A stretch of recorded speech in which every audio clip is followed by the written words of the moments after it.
Thank you very much, and thank you very much for coming back from lunch. I wasn't quite sure whether people would have, so it's good to see that some people at least came back. So thank you. My name is Mattia Romani. I work for the European Bank for Reconstruction and Development.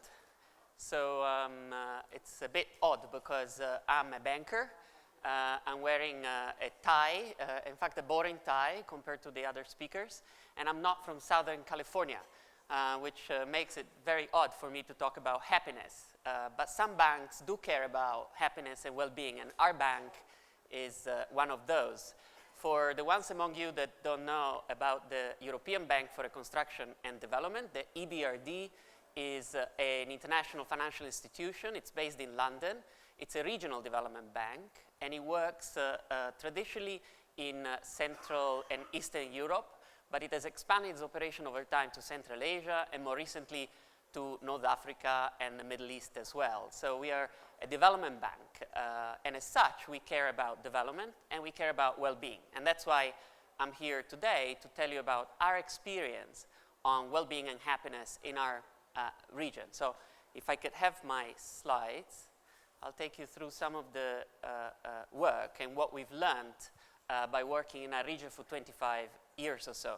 The EBRD started working in the early 90s on the back of the collapse of the former Soviet Union. So our traditional region of operation is indeed the countries that formed the Soviet Union back in the days. So what I'm going to talk about is the results of a piece of work which is called the Life in Transition Survey, that looks at life satisfaction and its determinants in our region of operation. Every dot that you see there is a place where we've run a survey, a household survey, in which we ask questions about life satisfaction. We've done it with our rich cousins at the World Bank that co-finance this with us, with the purpose of understanding how the region has changed over time. And this particular survey has been running for a number of years now. It covers 51,000 households in 34 countries. So it's a bit of a hidden gem, a hidden secret of the work we do at the EBRD, because it's one of the largest household survey that looks at life satisfaction in the world, in fact. And it has as comparator some countries in Western Europe as well. The survey allows us to compare how happiness and life satisfaction has changed over time. And these results I'll show you, in particular, look at what happened between 2006 and 2016, so over the last 10 years. Why do we care about this? Well, fundamentally, we care about this because this region went through a fairly deep shock during the period of collapse of the former Soviet Union. And this is a way to look at this, is to look at height, at people's height. As you know, people's height is correlated very highly with the quality of their life. And what we see, and this chart is a bit difficult to read, but I'll help you, it gives you the average height in centimeters of people that were born, and on the horizontal axis, you see when people are born compared to the moment of transition year. So at 0, it means that those are people that were born exactly when transition was happening. And as you go backwards and forward, you see people that were born before that transition shock and after the transition shock. And what I want you to focus on is that dip that you see at around 0. What we see is that in our region of operation, people that were born around that period of transition lost about 1 centimeter of height, or 2 centimeters of height, in fact. What does that mean? Well, that means that they went through a deep and traumatic period that had an effect on their nutrition, had an effect on their ability to grow in a healthy manner as individuals. And just to give you a sense, this is a similar shock that you would see in the case of a conflict. You would see a similar dip in the height. So I think the point I want to make with this slide is that sometimes it is underestimated how traumatic this period of transition from command economies to market economies was for these countries. And this has led, and we've observed this through the survey, in life satisfaction levels, they've been consistently lower in a region of operation compared to Western Europe.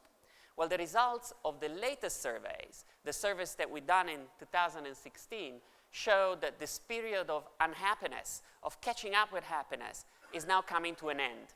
What this chart shows you is life satisfaction in 2006 on the horizontal axis and 16 on the vertical axis. So the way in which you read this chart is if the dots are in the upper side of the 45 degrees line, these are countries where people have reported to be happier in 2016 than they were in 2006. And on the lower side, you have countries where people report that they've been less happy in 16 than they were in 2006. And what you can see is that overwhelmingly, the countries in our region of operation are now above that line. They've been catching up. So people are finally closing that gap in happiness that, that they had experienced because of that shock that I talked about earlier. So this shock has been dragging on for 25 years. And basically only now we start seeing that gap closing.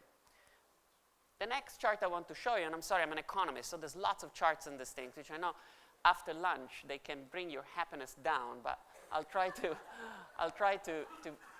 we try to make them as clear as possible, though this looks messy, but it's really not. All this shows is that money may not make you happy, but it sure helps. Because this shows the correlation. It's not a causality, but a correlation between how GDP per capita has changed over time, and that's your horizontal axis, and how people have reported their satisfaction changing. That's on the vertical axis. So as you can see, the majority of those lines point in sort of the northeast corner, up right-hand side corner, indicating that people have got richer and happier at the same time. There are some exceptions. If you look at some countries, my own country, I'm Italian, is one of the exceptions. You see Italy there. Italians have got, over the last 5 or 6 years, poorer and less happy. But it doesn't fundamentally undermine the correlation which I want to show, which basically indicates that happiness and per capita income are indeed correlated. They've been moving in the same direction. For the more statistically minded among you, you see two fit lines there, a fit line for 2010 and another one for 15 and 16. As you can see, the 15 and 16 line is steeper than 2010, which basically means that in 2015 and 16, the correlation between happiness and per capita income has been increasing. It's higher. So we're seeing that in the last 5 years, at least in our region of operation, this relationship holds. Okay, so people have got richer, they got happier, but what are the drivers?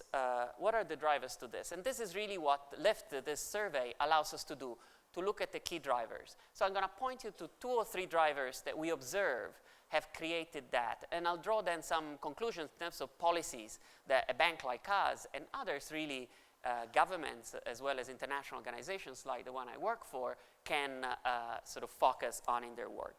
The first one I want to show you is the relationship between life satisfaction and job satisfaction. So this, again, you read it the same way. On the horizontal axis, you see how job satisfaction has changed over the last 6 years or so, and on the vertical axis, how life satisfaction has changed. And as you can see a very strong correlation between these two variables. What that tells you is that if you're satisfied in your job, you're very likely to be satisfied in your life as well. And this is true both ways. Countries with the green lines, where job satisfaction has gone up, see that life satisfaction has gone up as well. And countries where job satisfaction has gone down, the red line, indicate that their life satisfaction has also gone down. And there are very few exceptions to this. This is a really strong result from the survey we see. And it correlates a lot with what some of the speakers that spoke much more eloquently than I can about this said in the previous session. But this is just empirical data to show that this is in fact true when we look at the numbers as well. By the way, education, I'm not going to show the chart, also has a very, very strong correlation with life satisfaction. So being better educated is likely to make you better satisfied in your life. Not only, in fact, one interesting finding of this, that is if your mother is educated, you're also likely to be more satisfied with your life. So education works even with the generation gap. Even if your parents or your mother in particular is better educated, you're likely to be a happier person. That's what the data shows us. So that's the first sort of big variable that I wanted to point out to you. The other one the other element that I want to bring your attention to is one element which came up in the previous presentation as well, and it is a very important story in our region of operation, which is that if you're overqualified for the job you're doing, you're likely to be dissatisfied with your job. So what this chart shows you is on the horizontal axis now is the percentage of people that are overqualified, and on the vertical axis, whether you're satisfied or not with your job. And this is one point in time. And what you can see is a strong downward correlation between these two variables. The way you read that is that people who are overqualified for their job are likely to be dissatisfied with their job, which, if you remember the previous slide that shows, also means that you're likely to, over time, become dissatisfied with your life. Why is this so important? Because in our region of operation, and I must say not only in our traditional region of operation, Eastern Europe, Central Europe, but also in our new region of operation, North Africa and the Middle East, skill mismatch is a huge, huge problem. People tend to be overqualified. This is the famous physics PhD driver that you meet in an Uber car once in a while when you travel. These are people that are likely to have to be much more skilled than what their job requires. And that we show over time leads to deep dissatisfaction with your life. So it's a very important element and finding of our survey. Let me show you another finding, which I also find very interesting, which has to do with another thing that was mentioned earlier, corruption. What this chart shows you relates to the health sector.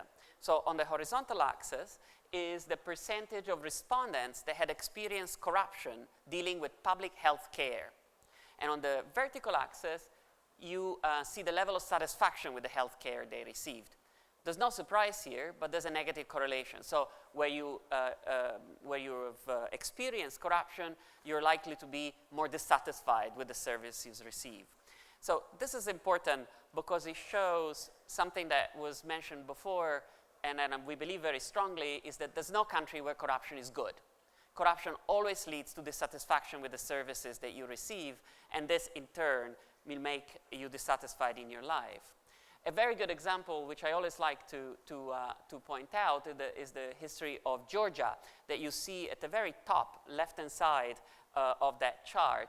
Georgia is a country that had experienced deep corruption, and over the last 10 years or so, it has gone through a process of real cleaning up and increasing the transparency and accountability of public services.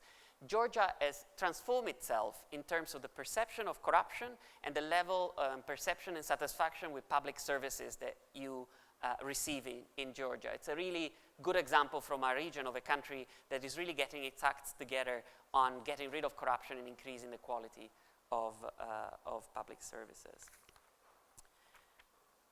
So let me just conclude with some of the points that we draw, conclusions that we draw from the analysis we carried out. First of all, is that the pain of the structural reforms that that our countries have gone through in the early transition years are now fully overcome.